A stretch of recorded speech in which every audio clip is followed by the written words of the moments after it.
안녕하세요. 세상의 모든 사범님들을 응원합니다. 사범사관학교입니다. 오랜만에 찾아뵙는데요. 제가 올해 초에 행사를 하고요. 집 이사를 했습니다. 이사를 하고 나서 여러분들도 많이 아시겠지만은 공사도 하고 짐도 챙기고 이런저런 일들로 되게 바빴어요.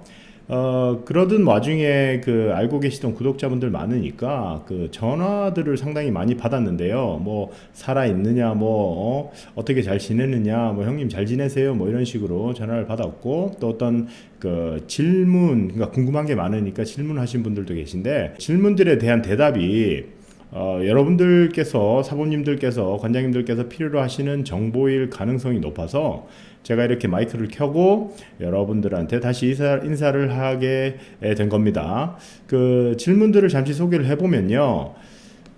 미국에서 도장 비즈니스를 하려고 하는데 어떻게 시작해야 하나, 여기부터 시작을 해서요. 어디서 해야 되느냐, 프로그램을 업그레이드 하고 싶은데 좋은 좀 아이디어 좀 부탁드린다. 그런 것도 있었고, 그 다음에 커리큘럼 물어보신 분들도 계셨고요. 학생들의 클래스 매니지먼트에 대해서 물어보시는 분들, 도장을 이사를 해야 되는데 어떤 식으로 해야 되냐, 그리고 어떤 로케이션이 좋을까, 코로나 이후에 어떤 프로모션을 해야 할까요, 그리고 지난 7, 8월에는 백투스쿨에 대해서 물어보시는 분들도 계셨고, 가을쯤 되면서 이제 시합에 관해서 시합을 오거나이즈 하거나 시합에 관련된 거, 그리고 어떤 분들은 세금에 대해서 세금 관련된 질문을 하신 분도 계셨는데요. 그때는 CPA하고 얘기를 해야죠. 하여튼 이런 많은 질문들을 받았습니다. 정리를 해보니까요, 전부 다 비즈니스하고 관련된 거예요. 학생 매니지먼트, 이것도 클래스 운영이나 티칭하고 관계된 게 아니라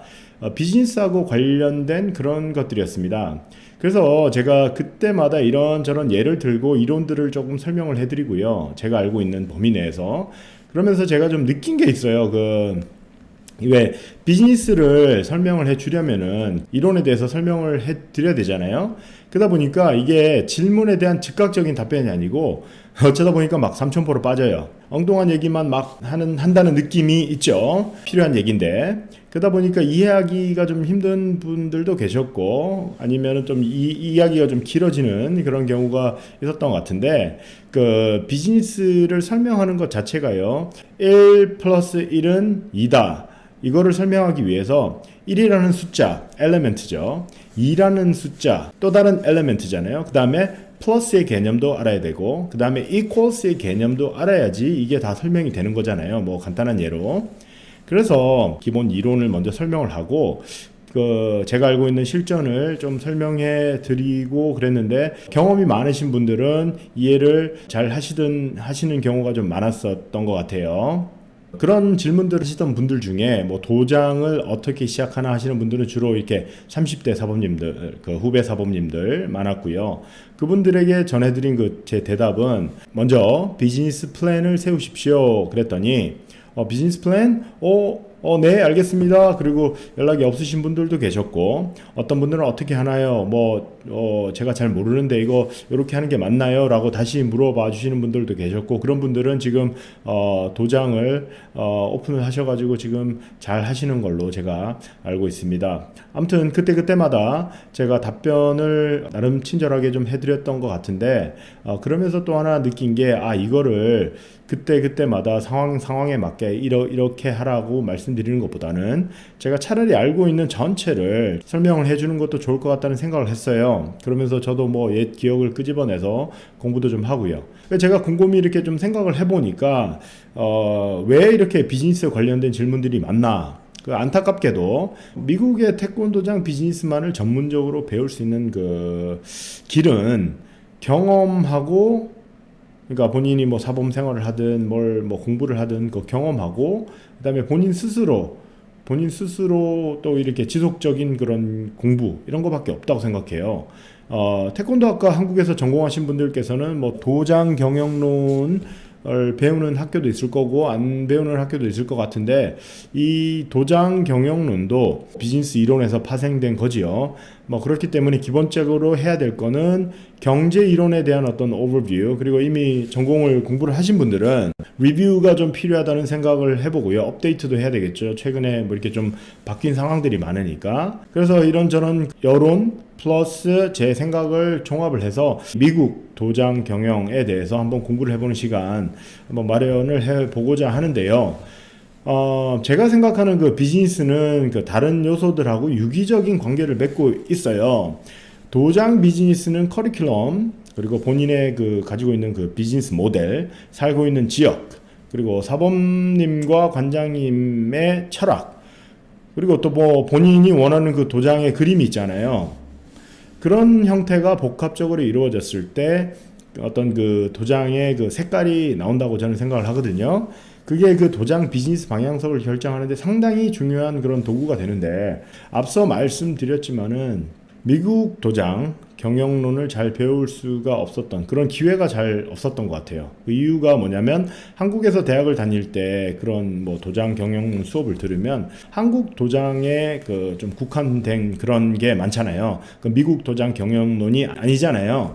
그래서 제 개인적으로는 한국에서 여기 이제 미국 인턴 을 마치고 한국에 돌아가서 학교 가서는 경영대학에 가서 수업을 아주 열심히 들었습니다. 그때 당시에 뭐 교육학도 하고 있었고 스포츠 의학도 하고 있었는데, 교육학은 어차피 교직이수를 해야 되니까 계속 하고, 스포츠 의학은 접었습니다. 과감하게 접고 경영대학을 가서 무슨 뭐 비즈니스 이론을 싸그리 다 들었어요. 그리고 미국 와서 그 석사과정 하면서도 비즈니스에 관련된 그 과목들을 많이 들었고, MBA 과정 조금 하면서도 많은 비즈니스 관련 수업을 들었었는데, 태권도 경영론을 가르쳐 주는 것은 한 군데도 없었습니다. 다만 그 다른 필드의 이론을 태권도에 접목을 해갖고 좋은 성과가 있었죠. 그 중에서도 뭐 가만히 이렇게 기억을 해보면 이론만 하신 분들, 그런 교수님들보다는 그 미국에서 그 비즈니스 현장에 계셨던 겸임 교수님 두 분이 지금 딱 생각이 나는데, 한 분은 대학원 시절에 미국의 그 나스카의 고위 매니지먼트에 계셨던 분이에요. 그분은 그 나스카 대회, 그 자동차 대회 있잖아요. 경주 대회. 나스카 대회에 깊이 관여하는 분이었는데요. 그분이 이렇게 만지는 이렇게 금액은 몇 천억부터 아마 몇 조까지 이렇게 했던 것 같아요. 뭐 저희는 상상이 안 가는 그런 정도의 금액이죠. 다른 한 분은 제가 MBA 과정 중에 그 들었던 회계학 어카운팅 교수님인데, 그 필드에서 34년간 회계사로 일하시는 분이었어요. 그 이론과 실제를 그 소위 말하는 그 짬밥을 이용해서 적절히 잘 설명을 해주셨죠. 그리고 뭐 이렇게 야 이런 건 필요 없어 막 과감하게 이렇게 얘기를 해주셨고, 그분들한테 배운 이론과 실제를 접목하는 방식이 제가 가장 기억에 남는 방법이었습니다. 그리고 그 제가 그 비즈니스를 할 때 아까도 말씀드렸지만 적절하게 잘 이용을 해서 좋은 결과가 있었고요. 그러면 제가 그 미국 도장 경영론을 이야기하기 전에 뭘 해야 할까요? 곰곰이 생각을 해봤는데, 첫 번째로는 그 전공을 안 하시는 분들 계시고 이렇게 아주 생소한 그런 게 있잖아요. 그러니까 경제학에 대한 어떤 이론들을 좀 이렇게 이해하고 좀 이렇게 넘어가면 좋지 않을까, 그런 생각을 해봤습니다.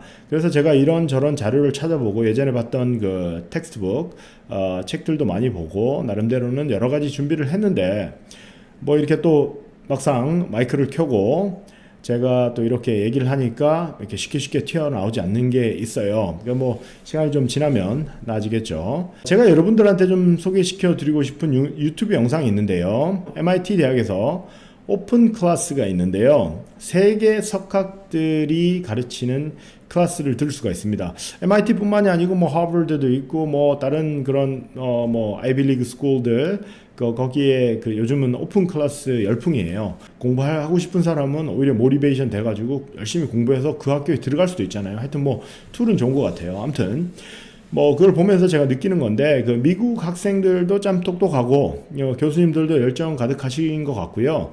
저희 사범님들이나 관장님들한테는 또 가르치는 것을, 그런 그 뭐 대학에서 가르치는 것을 또 배우는데도 도움이 될 것 같습니다. 뭐 단어 선택이나 뭐 이런 것들, 그리고 뭐 전체적으로 이렇게 어떤 식으로 미국의 학생들이 클래스를 하는지에 대해서 배울 수 있는 좋은 기회인 것 같고요. 제가 책을 직접 보고 요약을 해가지고 막 설명을 해주는 것보다는 그 오픈 코스 링크를 걸어 드릴 테니까 그 오픈 코스 한번 보시고요.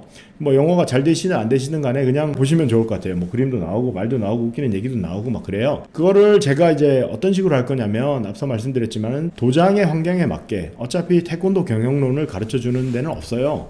그러니까 그 이론들을 한번 보시고 그 이론들 중에 이렇게 제가 좀 필요하다고 생각되는 부분들 그거를 도장의 환경에 맞게 재해석을 한번 해보는 것 그리고 필요에 따라서는 또 이렇게 접목을 한번 해보는 것 그런 것이겠죠. 이런 게 이제 비즈니스를 준비하시고 혹은 지금 현재 하고 계신 분들한테 도움이 될 거라고 생각을 해요. 왜냐하면 그 뭐 이론적인 부분이 이렇게 상당히 딱딱할 수가 있는데 예, 그거 하다 보면 지치거든요. 실질적으로 그 코스들을 들어보면요, MBA 코스들도 그랬고 지금 언급한 그 MIT 대학의 클래스도 그랬고 태권도에 전혀 포커스를 안 합니다. 그분들은 어디에 포커스를 하냐면 아마존, 구글, 뭐 대형 회사들 그리고 테크 회사들, UPS 같은 그 로지스틱스 같은 쪽에 주로 얘기를 해요. 왜냐면 그쪽이 그 디맨드가 훨씬 많으니까요. 그러니까 그런 쪽의 이론을 가지고 저희 태권도 도장식으로 해석을 하고 재해석을 하고 접목을 해야 되는 것이죠.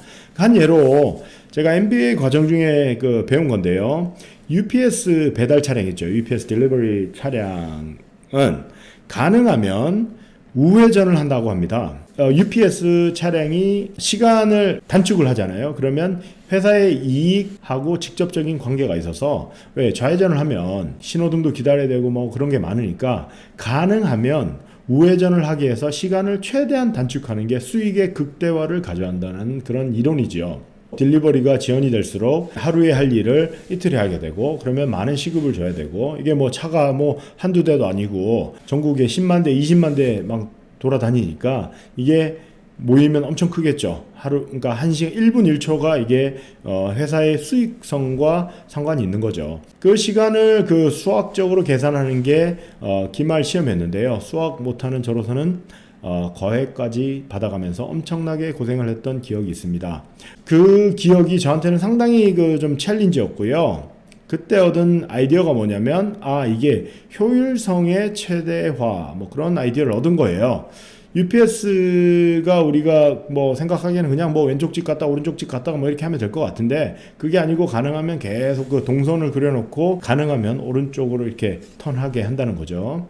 그러면 우리가 도장에서 만약에 학생들을 가르칠 때 효율성이라는 것을 접목을 해보면 이게 뭐 옳은 예시인지는 모르겠지만 학생들의 발차기를 10번 만에 가르쳐서 돌려차기가 제대로 나올 것 같다. 옆차기가 제대로 나올 것 같다. 그러면 그거를 어떻게 하면 5번, 3번 만에 애들을 그 발차기나 뭐 동작들을 정확하게 만들 수 있을까라는 부분을 생각해 볼 수가 있는 거죠. 이미 가르치고 계시는 분들한테 어떤 이런 이론을 설명을 해드리면 빠르게 캐치를 하시죠.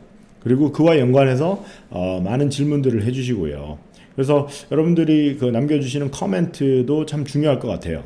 그래서 뭐 이런 이론적인 부분들을 태권도 상황에 맞게 한번 같이 얘기를 해보면서 앞에 말씀드렸던 비즈니스에 관한 질문들에 대한 답변들을 가지고 공부해보는 시간. 이게 제가 뭐 시즌2? 시즌2?